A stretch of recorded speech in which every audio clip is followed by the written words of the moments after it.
सध्या ग्रीष्म ऋतूला सुरुवात झालेली आहे. रथसप्तमी म्हणजेच ग्रीष्म ऋतूची सुरुवात येथूनच होते. अमरावतीला जरी जाणवत नसला तरी पाण्याचं दुर्भिक्ष्य हे फेब्रुवारी महिन्यापासून हळूहळू जाणवायला सगळीकडे सुरुवात होते. त्यामुळे जल है तो जीवन है म्हणजेच पाणी जपून वापरा हे ब्रीज सुद्धा फेब्रुवारीपासून प्रत्येकाच्या तोंडावर येत राहतं. मात्र जल है तो जीवन है हे जीवन प्राधिकरणाचे ब्रीदवाक्य आहे. पाणी अडवा, पाणी जिरवा आणि पाणी वाचवा या घोषवाक्यानुसार जीवन प्राधिकरण आपलं कर्तव्य करीत राहतं, आपलं कार्य करीत राहतं. मात्र सध्या परिस्थितीमध्ये जीवन प्राधिकरणचं जलकडे म्हणजेच पाण्याकडे दुर्लक्ष झालेलं जाणवत आहे. प्राप्त माहितीनुसार रहाटगाव येथे जीवन प्राधिकरणाच्या पाण्याची पाईपलाईन गेल्या कित्येक दिवसापासून फुटलेली असून याकडे जीवन प्राधिकरणाचे साफ दुर्लक्ष झालेले दिसून येत आहे. ही पाईपलाईन फुटलेली असल्यामुळे रहाटगाव येथील परिसरामध्ये पाण्याचे फवारे उडताना आपल्याला दिसत आहेत. मात्र जीवन प्राधिकरणाचे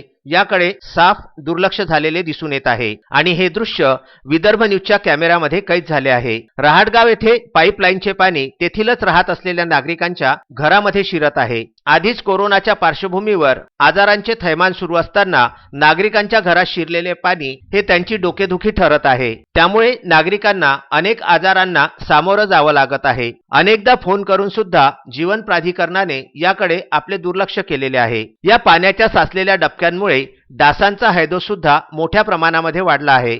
अशातच येथे मोठा नाला असल्याने व पाणी वाहून जायला जागा नसल्याने हे पाणी दिवसेंदिवस जास्त प्रमाणात साचत आहे. त्यामुळे नागरिकांच्या डोक्याला अजूनच त्रास वाढतो आहे.